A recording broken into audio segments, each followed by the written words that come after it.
Hey everyone, Steven again here from Level 1 Sword. If you're here for spoilers, sorry, this isn't that kind of review. This is meant for those who are looking forward to watching the movie with as little information as possible. If you're cool with that, I'd like to share my thoughts on Avengers Endgame without ruining the 11-year build-up that has been one wild ride. Please remember to like, comment, share, and subscribe. And with all that nonsense out of the way, let's set the table. I'd like to propose that there are movies, there are franchises, and there are massive movie franchise conclusions, much like a satisfying finisher to an amazing combo in a well-made video game. I'm talking about movies like Return of the Jedi, Back to the Future Part 3, Return of the King, and so on. While these examples served as mostly fulfilling endings to amazing film trilogies, whatever level of feels or resolution highs one may experience from these movies is multiplied by a factor of 7 when compared to Avengers Endgame simply due to the fact that this is movie number 22 in the best film franchise ever. That's right, I said it. Now, that's not to say Endgame should only be considered within the construct of the MCU. Far from it. This movie simply does it all. Comedy, drama, high stakes, tear-jerking moments, tons of action, and even a smidgen of romance if you're looking for it. The way Endgame opens, how the plot unfolds, and how it ends is entertaining, captivating, and mind-blowing in every sense. I'm glad that the movie has a 3-hour runtime.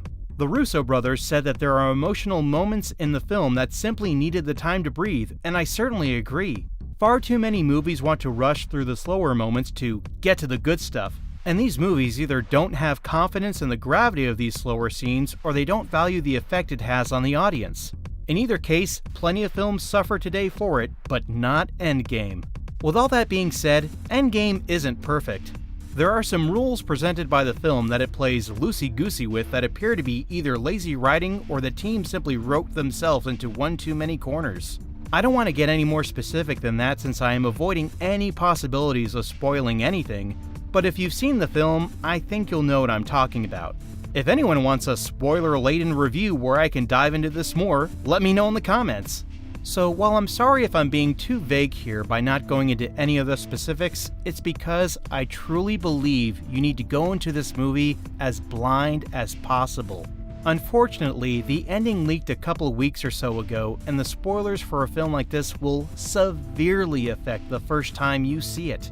Rest assured, you will see multiple Easter eggs that reference not only past MCU films, but also other Marvel media, from comics to even video games featuring Marvel characters.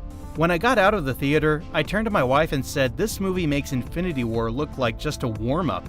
Endgame simultaneously serves as a bookend and the best installment in the MCU. I'm confident that several years from now, I'll look back on Endgame and not have my opinion changed. I have no idea how Marvel/Disney will ever be able to top what they have presented here, or if they even plan to attempt it.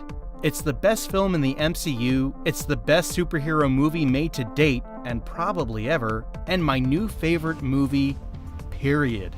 If you're an MCU fan, this is a no-brainer to see, and I probably couldn't dissuade you from seeing it even if I wanted to.